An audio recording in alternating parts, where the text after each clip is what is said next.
Hi, David. Hi, Katie. Hello. Welcome back to Emerging Proud. Oh, it's Mhm. so good to see you again. We were just saying, third time lucky. It's third time we've tried to record this interview. So, Yeah, yeah, the technical interventions that have happened. Interesting yeah. timing, we were saying. So, We get there in the end. got there in the end, all in divine timing. So, yeah, so we first met at Thrive 2016 conference when we both spoke. Mm, mm. So we've known each other for 8 years. Eight Yeah, years, ever since. Yeah, we stayed in touch, didn't we? Yeah. indeed. And Mhm. so you shared your story in the Emerging Proud Through Mm, Suicide book, your mm. incredible story Oh, of transformation. And wow, like you've done so much more since then. So I'm so mm. grateful to you Thank you. for coming back. And Thank you. just to, I guess, give people a little recap who may not have heard your story. So, you described yourself as being a career criminal. So, you got Hmm. into crime and drug and alcohol use when you were 12, right? Mm, yeah, Because of yeah. a history of childhood trauma, Mm, as is the norm. mm, And we're in and out of sort of the law courts, I guess, and then ended up in strange ways where you shared your story in this book around your suicide attempt and sort of mm. your lowest point. Yeah, I don't know whether you want to just give people a little brief recap on that story because I mean, I've got my tissues because I always end up crying when we talk. This I've gets got mine. I've got mine too. so um, Yeah. but yeah, I just find it so inspiring. Just that Mm, moment of like you described, you tried to hang yourself and the sheet split and you ended up on the yeah. floor and yeah, just kind of Mm. do you want to take us from there?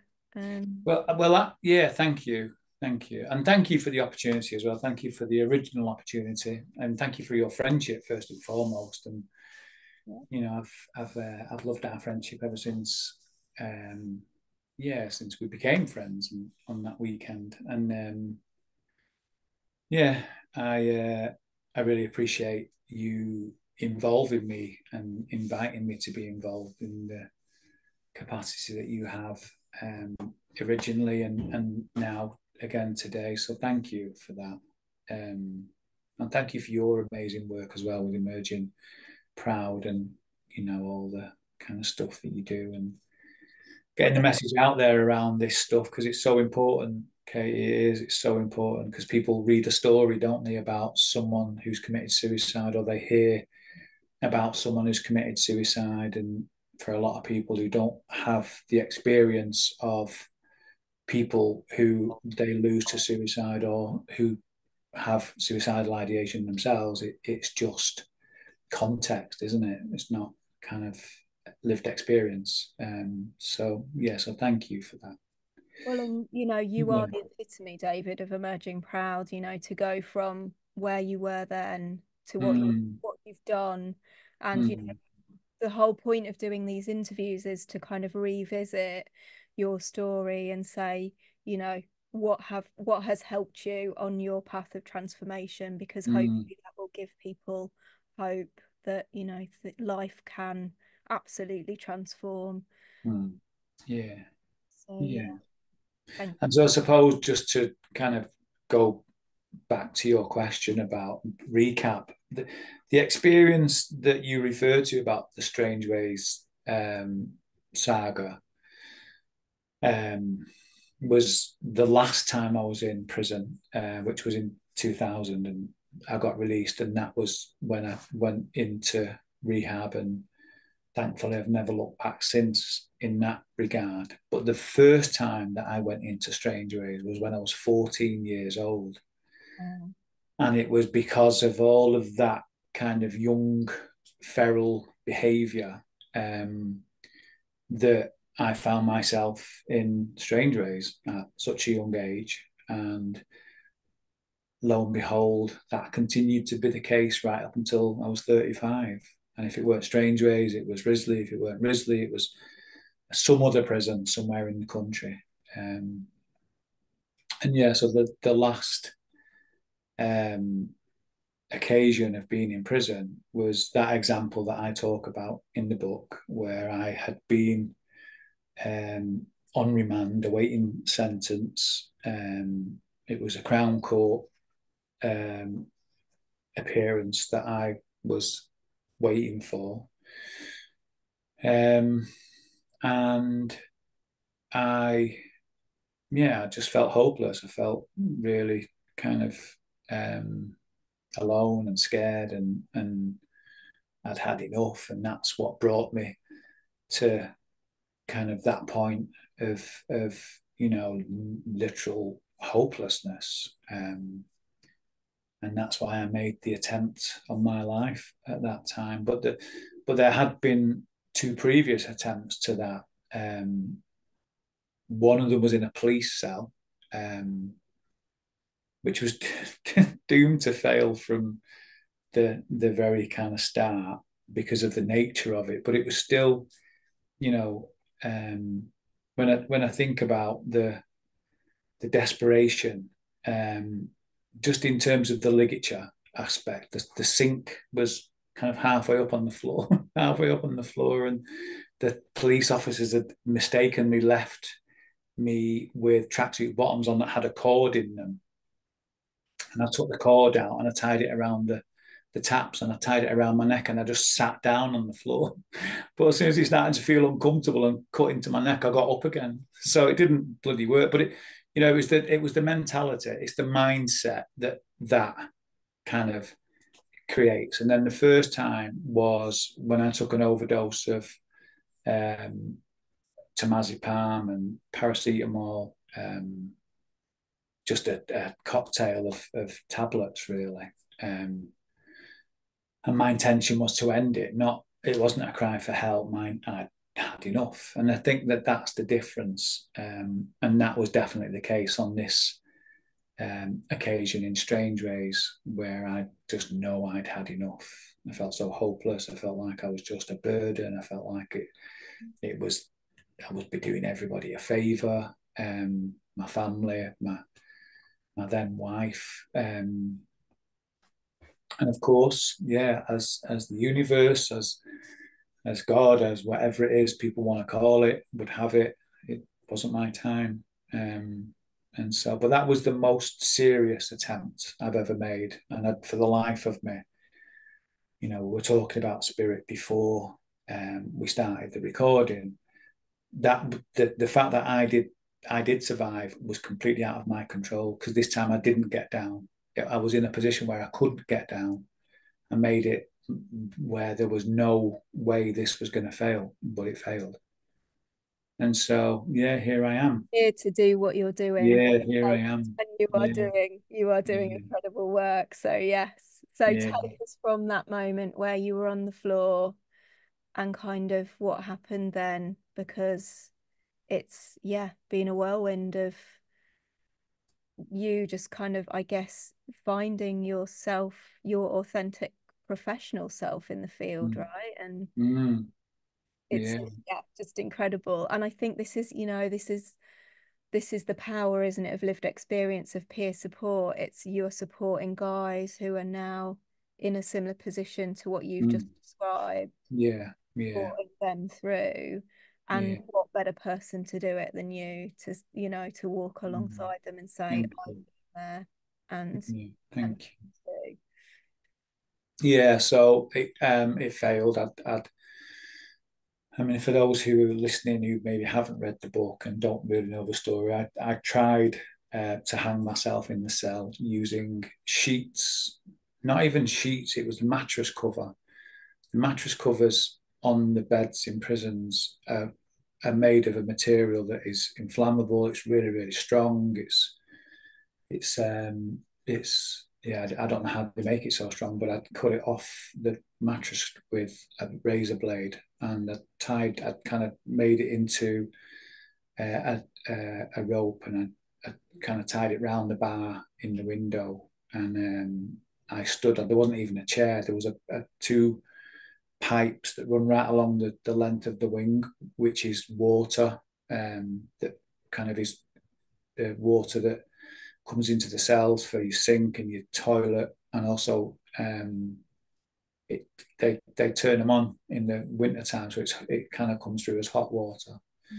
And them pipes are literally directly underneath the window. So I kind of stepped up onto the pipe and tied it, and then stepped off the pipe. It was the whole kind of aftermath of that, really, that was the bit that was out of my control. Once I'd stepped off, I was gone, and I lost consciousness. I don't know for how long. I don't know to what extent. I'd never ever experienced anything like that in my life before. I've OD'd a couple of times, and it doesn't feel like. I don't remember it feeling like that. But I do remember having this strange experience, and it was like a voice, and it was a male voice, and I just remember the voice saying, "It's not your time," and that was it. And then I come round, and I was on the floor. I was in a bit of a heap, and I got up off the floor, and I was pacing up and down the cell, trying to make sense of what had just happened, and went straight into kind of, just like, what failure, you can't even kill yourself properly, just like real kind of, just not very nice language, and further kind of self criticism and stuff. And then I sat down at the metal tables that are kind of fitted to the walls, and metal seats that are fitted to the wall next to the table, to roll a cigarette. And I noticed a Manchester Evening News on the table that I don't remember seeing for the life of me in the cell. It was Saturday. So the lad that I was in the cell with on the Friday, he got shipped out on the Friday morning, which is what made me in the cell on my own all week, and it left me, it left me in a kind of on my own pretty much. And so this paper, being there, was like a bit of a mystery to me, and I started reading through the paper as I was smoking my roll up, and about a third of the way through, I come to this story by this woman called Helen Massey Roach, who's now one of my kind of friends, and she talked about her story around recovery, addiction, alcoholism, how she got clean, and how she's now opened this rehab up in Stockport. So I wrote to her that night, and she came up to see me a couple of weeks later, and we had a conversation. She was amazing. The stuff, I'd never ever had this before. When I was telling her about my experience of addiction, and the way I think, and all of the trauma related stuff, she was just able to relate to it straight away. And we got on really well. And then she said she's going to go away and talk to the team, and she'll come back. And so she come back a couple of weeks later, and she offered me a place. And I was just like, wow, that was it. I'd never really gone that far before. I'd always talked the talk. I spoke to probation officers, and I said, yeah, I'll go to rehab if you get me bail, or if you get me out of court, or whatever. But I'd never really gone as far as this, really. And so then it was just a matter of waiting for my court date. And then I eventually got my court date. I was up in court on the 4th of October of that year, till 2000. And I went to court. Helen came to court, and one of the other staff came to court. And probation had kind of supported me in this process. And the barrister that represented me kind of spoke about it really well, and kind of proposed this to the court. Helen got up and said a little bit about me and about the rehab, and the judge went for it, thankfully, and gave me, yeah,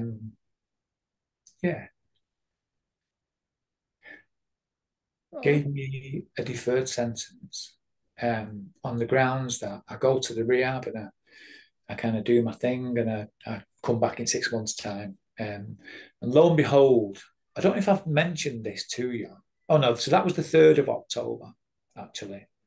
I don't know if I've mentioned this before. It's only dawned on me over the last, I don't know. I mean, it comes and goes, but I've just remembered it that on that day I used, even though I'd had a couple of weeks in prison of not using.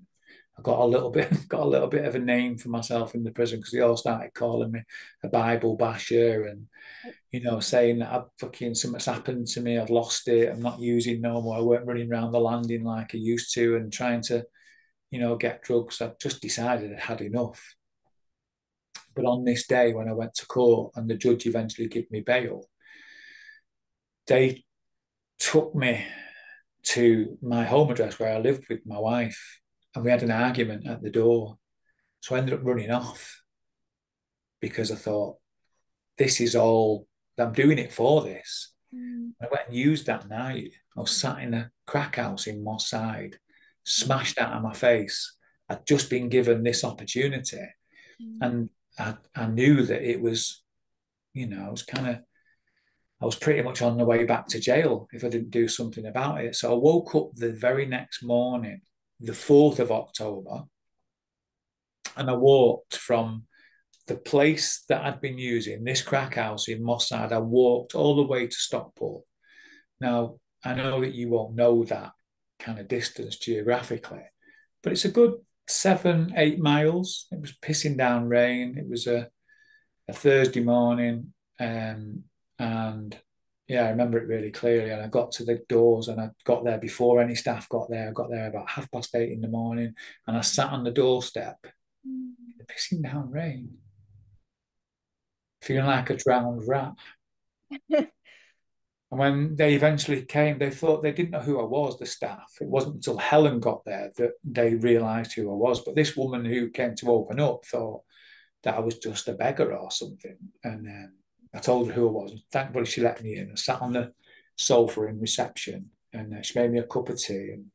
And then Helen come in. And Helen's middle name is effing Helen because every second word is fucking this and fucking that. And as soon as she walked in and seen me, she went, "What have you been fucking doing? Get in there now." And I went in her office and she literally ripped me a new backside. Um, and she doesn't pull her punches, Helen. She told me straight. And I explained what had happened. And she says, "Right, this is your one chance." And thankfully, I never looked back since. So the beauty of that is um, that my youngest daughter, Lily, was born on the 4th of October. Yeah. Yeah. So Lily was born 5 years later on Right. the 4th of October. Mm. She's now 19. And so the 4th of October will be your 24-year So the clean. 4th of October of this year will be my 24 years clean and sober. Yeah. So that's why it's that. I mean, it would have only been a couple of weeks extra, but it was the whole kind of experience around that, after all of that, after everything you've just been through, after Helen coming to court, after all of that, look at you again. And I woke up in this crack house in Moss Side and I was just like, I need to do something different this time. So what do you think it was, David? Because so I worked in a prison last year with guys who were going around this cycle, this recidivism cycle. Mm, mm, No, that's the go-to, isn't it? Something hurts, something happens, you're in pain, mm, I'm gonna numb it out. mm. So what was different that morning? You woke up and you're like, no, I can't do this anymore. It was looking round the place where I was. It was the smell. It was the horrible kind of feeling that I had. I felt dirty. Um, I knew I've had this experience so many times of waking up in crack houses in Moss Side with no drugs left and no money left, and knowing that my day is going to be one long shitstorm of a day of being looked at like shit, being treated like shit, having to do whatever I had to do to get money for drugs. And there was just something in that moment that made me get my backside off that chair and walk all that way because I had no money left. I'd spent every single penny that I had. So I had no choice other than to walk. And so I don't know what it was, if I'm honest, Katie. There was just a feeling, a sense. I don't know whether it was a power greater than myself. I don't know whether it was a universal force that made me get my backside off the chair, but something did. Something did. And thankfully, it worked out.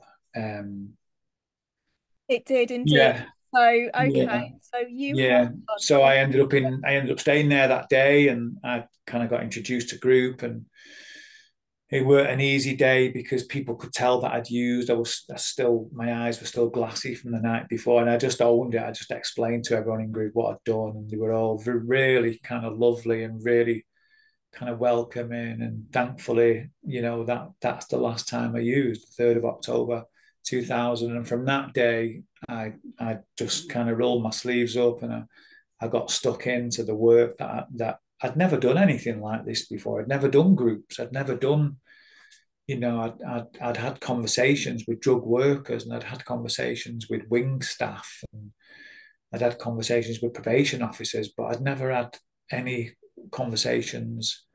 I'd never even met people that had got clean. I mean, I'd met a couple of people actually. That's a little bit of uh, yeah, a bit of a overlooked. I started going to rehab. I started going to NA, should I say, Mhm, in 1992. mhm, 94, sorry, 94. Yeah. So I got out of a long prison sentence, a 10-year prison sentence in 1994. And I was using in prison. I got out of prison with a habit, ended up selling in prison. It was a long term prison in Evesham, Long Lartin, the prison was called. And I was dealing while I was in there for some guys who, was quite well kind of established and stuff. And it was fine. I got on well with them, but my thing was I was using my kind of portion of what I was being paid for dealing. So mhm, that was just kind of keeping my habit going. So when I got out of a 10-year sentence, I'm going out the gate fucking still addicted. And so eventually I started trying to get clean in 1994. And then my mum died. And then my gran died, both in the bloody same year. And that was a point where I thought, I need to sort myself out. So I started going to NA. And I carried on going to NA on and off for the remaining 6 years until eventually I got clean. So I had spoke to people, I had met people who got clean before, but I'd still never been in this kind of environment in a rehab. Um, so when I was listening to some of the stuff that was being said in groups, and when I was listening to all the psychosocial interventions and the work that was being done, it was a 12-step rehab, and I really started to understand the language and the kind of the concept, and I really started to grasp it. And for the first time in my life, I thought, I can do this. I can. I've lost that desire to use.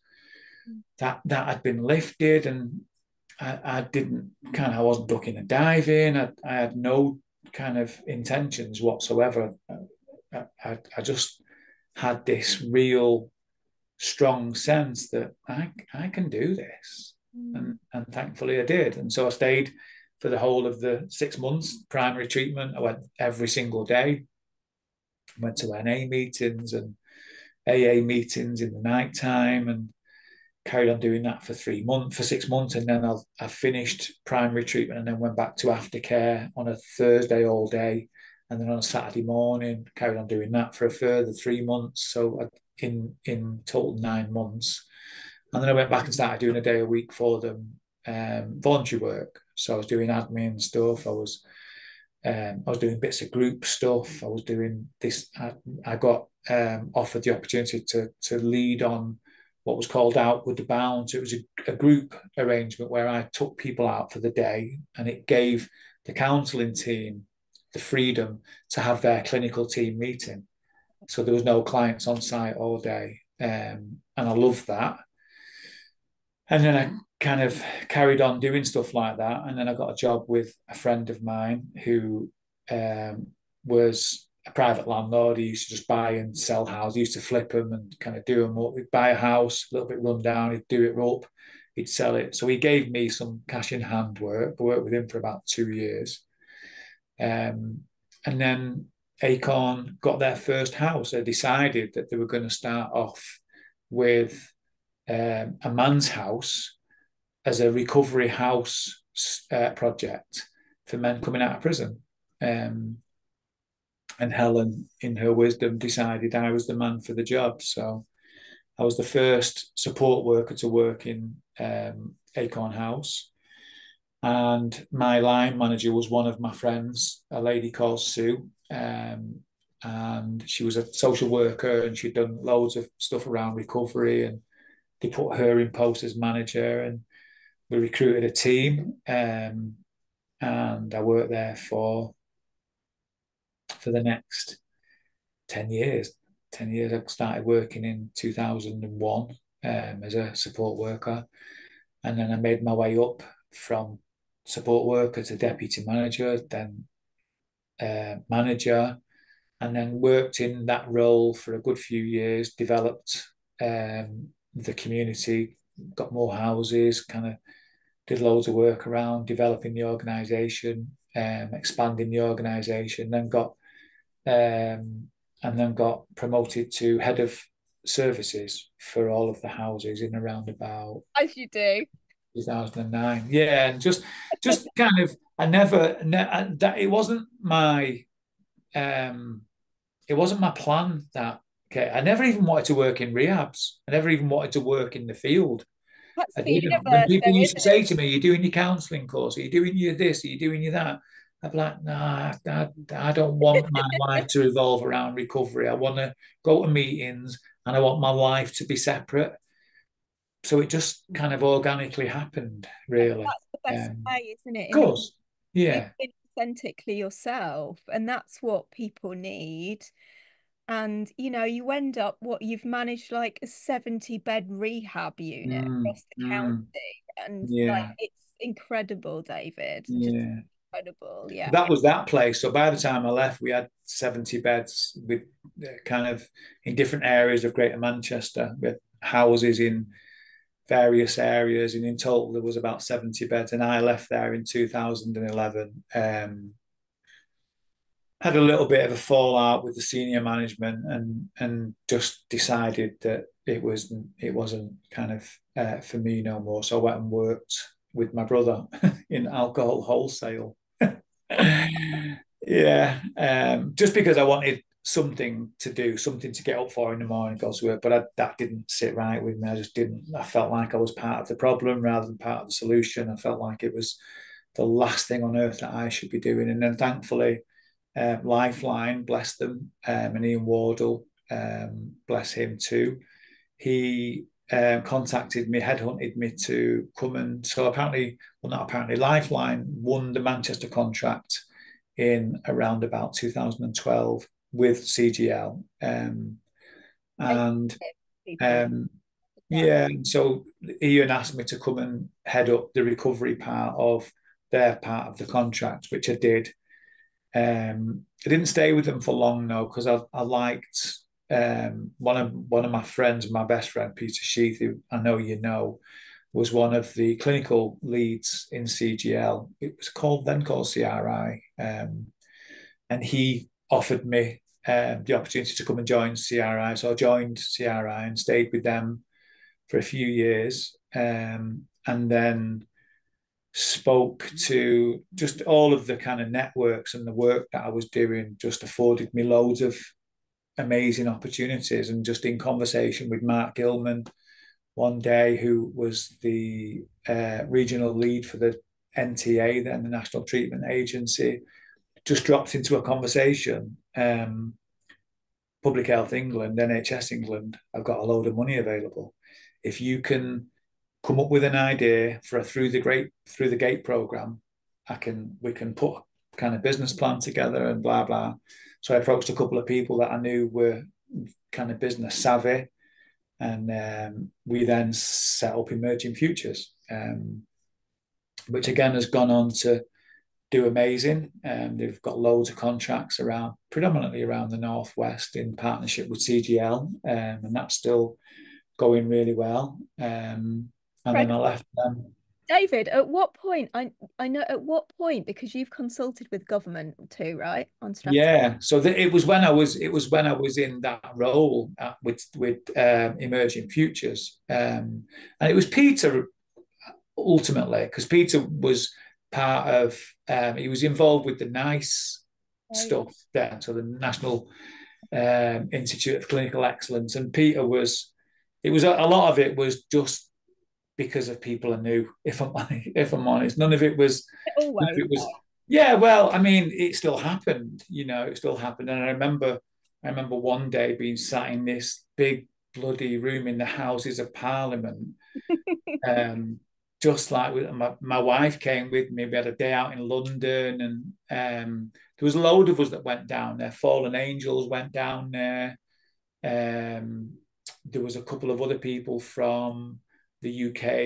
I can't remember what that full title is now. The UK Recovery Walk people. Some of them were there.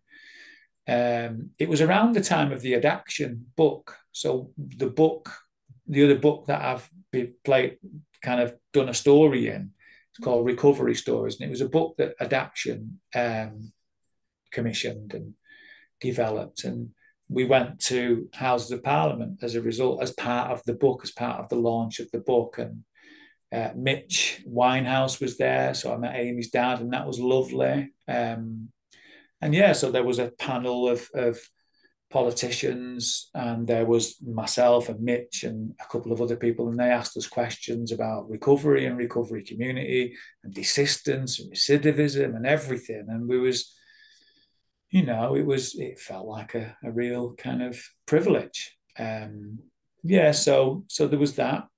And then also I was the chairperson for the bloody hell, my senior moment. Bloody hell, what's it called? We had a peer led team of people in and around. That was it. So Greater Manchester Recovery Federation, GMRF, we were called, and we pitched for the Recovery Walk, the 2014 National Recovery Walk, and we won it. And I chaired that, liaised with all these commissioners and police and firemen, and we had the walk on. I can't remember the exact date, but it was in September. It was a Saturday afternoon, and it was in Castlefield Bowl in Manchester. We walked all around the city centre of Manchester, 8,000 people in total. And yeah, that was amazing. It was amazing. So yeah, so I've done loads of amazing little things like that I've been, so privileged to have been given the opportunity to be part of. It's because of who you are, David, and what you do. And I just want to focus on, so all of that stuff is incredible. And I know you've had an amazing career as well with Turning Point. But Yeah. what has helped you, like emotionally within yourself, to kind of manage this stuff and build your confidence from that, moment Mm, when you were sitting in the rain on the doorstep of the mm, rehab to mm. like actually honoring your self-worth to do this stuff because that's huge. Yeah. That takes a lot of work. So Yeah, absolutely. Yeah. Um, Connections have been a key part of that for me. Yeah, friends, some of the friends that I still have and that I've made along the way. My family, my wife, my children. Um,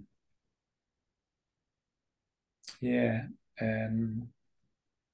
organizations that I have been privileged to have been introduced to and kind of be part of. So Clear Mind International being one of them, which was owned and directed by two amazing people, Catherine and Dwayne O'Kane. And the person that introduced me to that, who is still a friend today, is Jackie Johnson from Liverpool. And then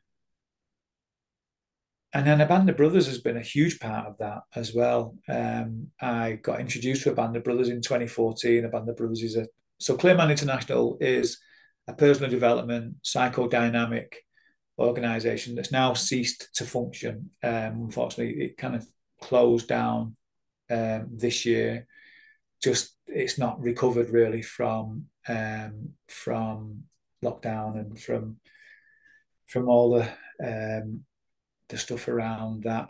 A lot of businesses didn't, unfortunately. But yeah, so Clearmind decided to cease as an organisation, but Catherine and Dwayne have continued to function on their own. And then yeah, Band of Brothers. So Band of Brothers is a men's organisation. It's set up around about 14 years ago down south, and it was set up on the back of the Mankind Project. A gang of guys that was part of Mankind wanted to do a little bit of the men's work that they were doing in Mankind a bit different.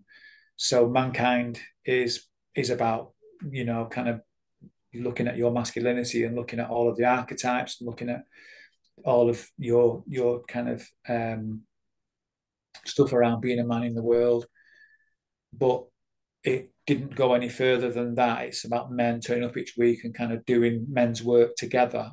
Whereas a Band of Brothers was set up by a couple of guys who decided that they wanted to do something specifically for younger men, set up some peer support, set up some kind of mentoring stuff, set up some kind of opportunities for younger men. So it was predominantly set up as a means of getting 18 to 25-year-old men engaged with older men. And the idea being that, you know, there is a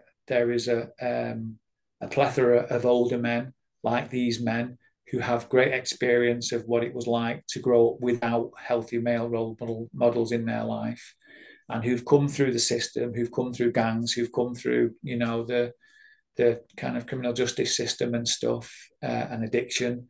And that was essentially what it was set up for.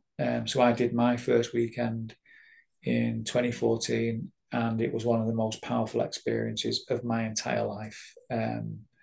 And I then decided, as a result, that I need to bring this to Manchester because we didn't have anything like that in Manchester.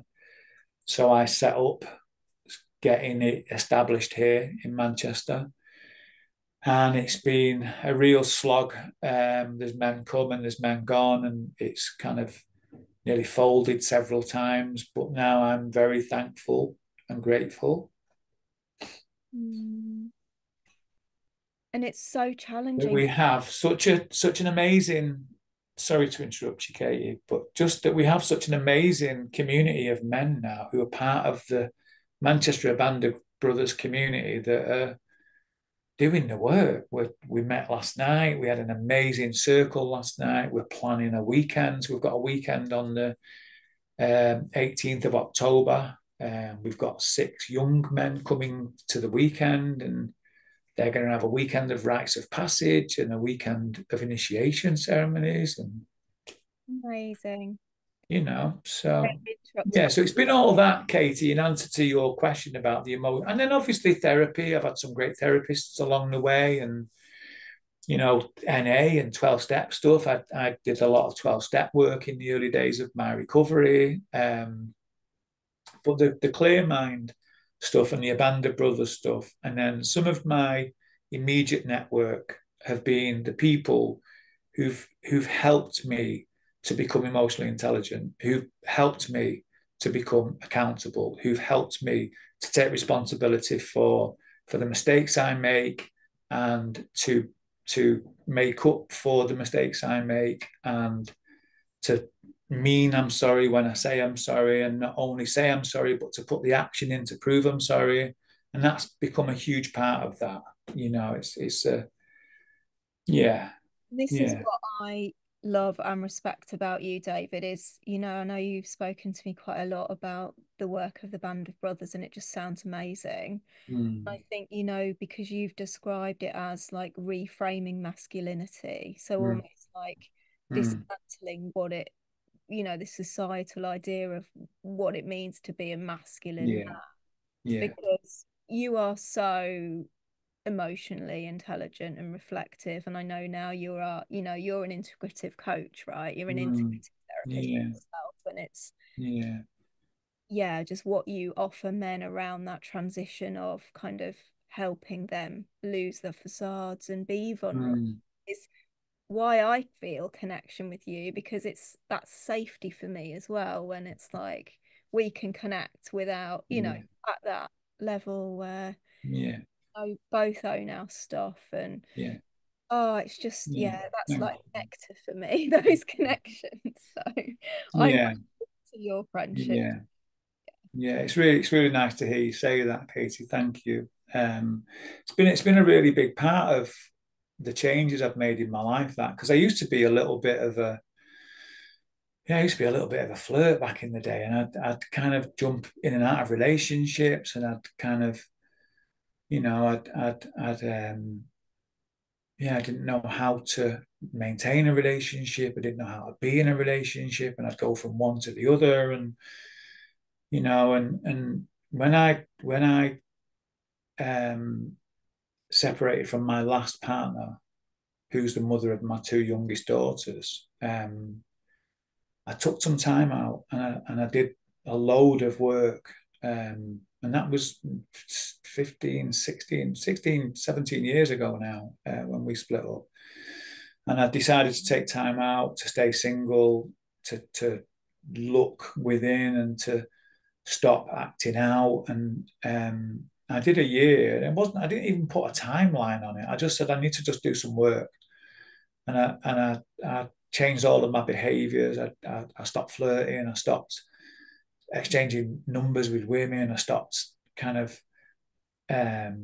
unhealthy and kind of questionable motives around women. And I just completely changed my whole approach, my whole perspective to what it means to be a healthy man. And that, again, that was largely down to, well, first of all, obviously down to the work that I was putting in, but with the support of Clear Mind and with the support of the band of brothers. And it was 11 months after I made that commitment to abstain from relationships that I met my wife, Cool, Jo, right? Because on it always St. Patrick's Day of all days. On St. Patrick's Day, as a I man, love as an this Irish man, story. yeah.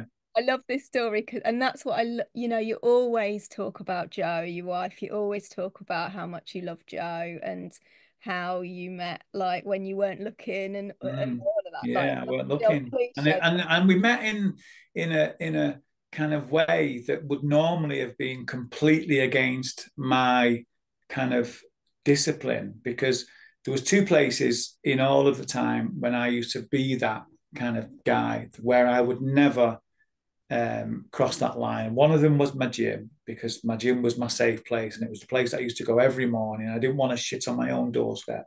And the other place was work, and I was very kind of bounded in work. And lo and behold, Jo started working at the organisation that I was working at the time. And she walked in this day, and I was like this, typing on my computer, and I seen her legs at first, and I looked up at her and I went, "Whoa." Yeah, and then yeah, that was it. I was sold. I was gone. Yeah, and so you know, even in the way we started dating, the way I acted, the way I behaved in the early days of our relationship was very different from any of the ways that I had ever behaved before we courted. It was very kind of healthy. It was very mature. There was no sex. It was adult. It was courting. It was like the old days. And yeah, we've been together ever since, thankfully. And we have um, such a healthy relationship. We talk about everything, no matter what it is. We talk about everything. We sit down and we open up, and we talk about everything that should be talked about in our relationship: the way we feel, the way we think, the things we want to do, the things we don't want to do, our children, what's acceptable, what's not acceptable. We talk about boundaries. We have boundaries. It's just like so refreshing, and so it's not new to me now. It's kind of familiar to me, but in the early days, that was unheard of for me. And again, that's due to what I've learned from the stuff I've been taught through Clear Mind and through a band of brothers. Intimacy. I actually think intimacy was sex. It's not. There's a whole load of stuff that happens in intimacy before sex. So, and so, yeah, I have, that's been a huge part again of the work that I've done. Yeah, and I'm very thankful. I'm very grateful. I'm very fortunate. I'm very blessed with some people. There's been a couple of snakes along the way that I've met that have kind of stabbed me in the back and whatnot, but they're few and far between. I'm very thankful and very grateful to say that the majority of people, on the whole, that I still have in my life have been good, solid, healthy people, and that's a huge part of that for me. You do the work, David, and that's, you can't, yes, it's about being grateful to everyone that comes along and what you've done, Mm. but you're the one that's done the work, and that's Yeah, not easy. So, yeah, thank you, kudos thank to you. you as well. Mm. Just I'm always inspired by your story. Mm. So I guess we need to start wrapping up, but just Yeah, know what you're offering now. You are, and do you want to say something about your therapy and your coaching? yeah. So I suppose just to say a little bit more about the career stuff. So yeah, Oh, I ended up with turning, but no, it's fine. But just to because I don't want to miss turning point. It's been a really important part of my journey. So I left Emerging Futures and had a little bit of time out in 2016 or so, and then joined CGL again for a short period of time, and then eventually got a job with Turning Point, and I was with Turning Point right up until May of this year. So nearly 10 years in total, and I loved it. It was an amazing time of my life, and I loved working with them. And then I got offered an opportunity to come and work with another organisation that's owned and directed by two close friends of mine, Ed and Lucy, a New Approach. And I went and worked with them for a couple of months, and it unfortunately it hasn't worked out. We're all kind of heartbroken and gutted about it, and I know that they're as upset about it not working out as I am. But nothing ventured, nothing gained, right? We gave it a shot, and there's no kind of bad feelings on either of our parts. It is what it is. But yeah, so I'm currently kind of in transition. I'm in flux. I'm confident that I won't be out of work for long. I'm looking already, but in yeah. So I've kind of practiced. I've trained and as a therapist in all of the last 23 years, nearly 24 years. Different modalities of therapy in different environments and different specialisms. Um, and never really did anything with it other than just apply it in the organisations that I was working in, so Emerging, Acorn, and kind of use the skills and use the abilities and the expertises and the specialisms that I learned in my therapy work. And then decided in the middle of lockdown, well, 2021 actually, that I was just going to launch my practice. And so thankfully I launched that in 2021. And yeah, so I practice as an integrative therapist. I do lots of stuff around psychodynamic stuff and psychotherapy stuff and trauma healing, somatic work, breath work, um, cold water immersion stuff. I work with men and I work with women. The men that I work with, I do your traditional therapy with them, but I also do quite a lot of the men's work stuff as well with them. I work with young men as well, so I've got a couple of young men working with me at the moment. Um, yeah, and I kind of love. I don't kind of love. I love it. I love it to death. I love my private practice because it gives me the opportunity, the privilege to work with people in a way that I don't get the opportunity to work with anybody else. And one of the things that feels really, really the privilege part of it for me is I know that a lot of my clients talk to me about stuff that they've never spoke to anybody about. And for the most part, they probably would have took to their grave. Um, So it feels like a real privilege, a real honor to be working with clients in a psychotherapeutic way. Yeah, and for me, the beauty of it is all about the relationship, really, regardless of the modalities. And yeah, I bring all these different specialisms, but what I bring more than anything is space Mhm. and Or time and relationship. So, and that's been one of my my massive learning curves from Irvin Yalom. It's been the majority of it is around the relationship, and that's something that he teaches. He wrote a great book called The Gift of Therapy, and that's where he talks about the importance of the relationship. And I never really understood that, if I'm honest. I always thought it was about fixing people, it was about having an answer, it was about giving them some guidance and direction. And as I'm getting older, I'm 59 now, I'm nearly 60 years old, I'm starting to learn that, yeah, some of those things are important and some of those things are relevant. But the key thing is connection. The key thing is relationship. So, really, yeah, yeah. holding space for people to find Mm. wisdom. Yeah. Yeah.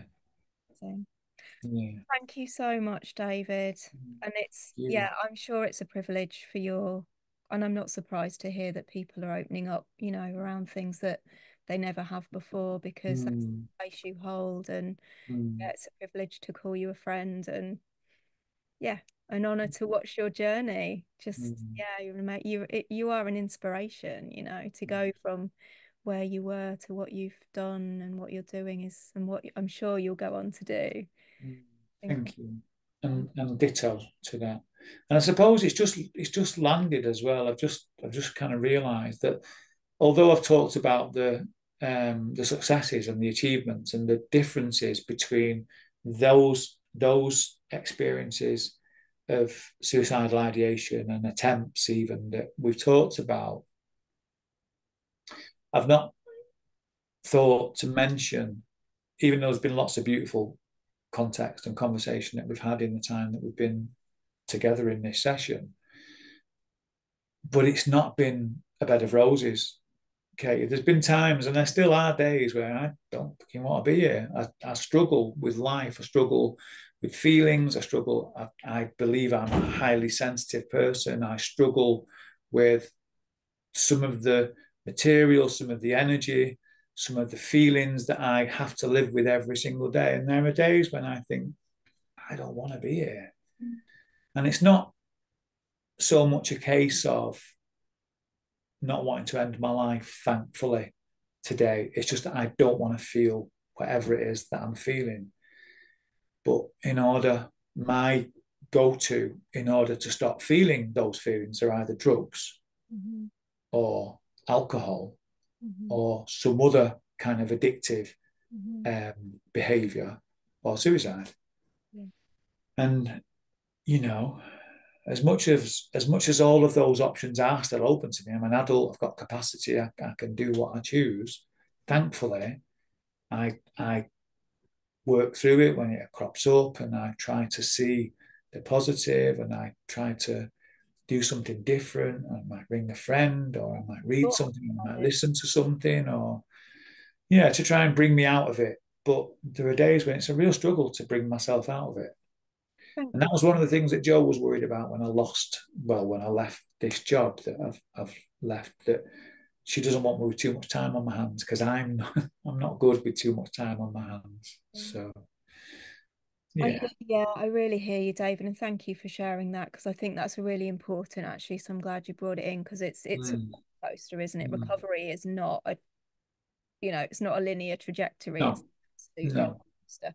And no. actually, interestingly enough, because it's World Suicide sort of Week, isn't it? Mm, So it's interesting we're talking about this now. I was yeah. talking to another friend about this today in terms of reframing suicidal ideation because Mm, I've had similar, I think we are quite similar and sensitive, and I mm, think that's why we maybe mm, why we connect as well. But mm, when I have fleeting moments of that, like, oh, I can sort of now reframe it in terms of being objective, like, oh, that's interesting, where's that, what mm, part of me is that, because mm, there's a part of me that isn't serving me anymore. There's a part of me that doesn't want to be like this anymore. So what do I need to let go of? Yeah. How do I Yeah. need to transform?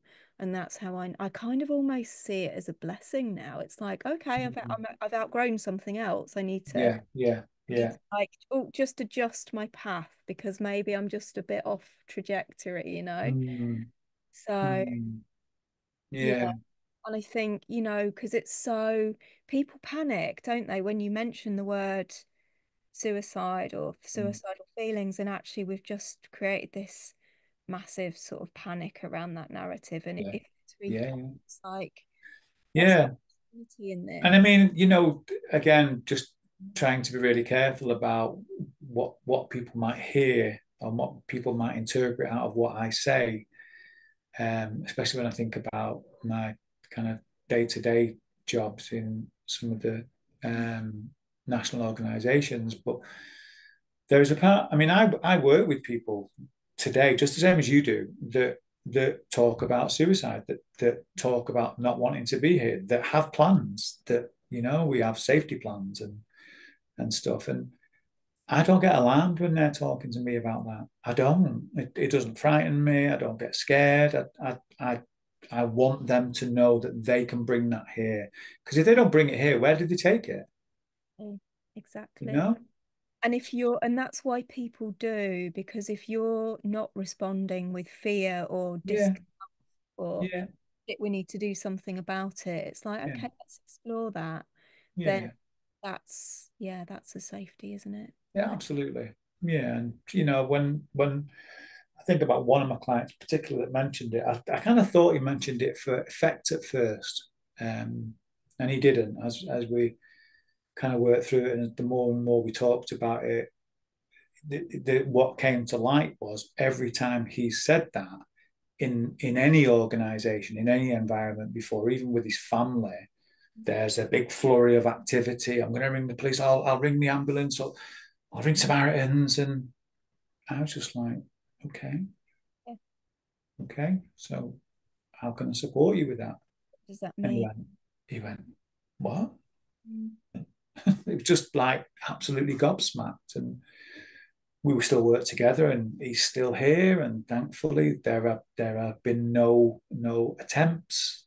Um, yeah, and I feel like that could be a whole a whole other session, a whole other Absolutely, conversation. Yeah, absolutely. Well, maybe yeah, we could do it again, when you work out maybe, where you're going to be next, yeah, David, because maybe, yeah, yeah, it's the whole like next chapter of David's life is coming up. yeah. So But I suppose in closing on that point, no, Katie, I just wanted to make the point that it's not, as much as my life has improved dramatically, it's not a bed of roses. That it's far from it. It's far from it. There are days when it's a real struggle to even just get out of bed, even though I've got lots of reasons to get out of bed.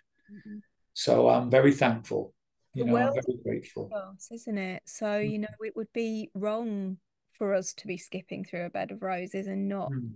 that would be ignoring the fact that we are in a meta crisis right now, and Yeah, we can't ignore that. So yeah, no, that's important. All right. absolutely.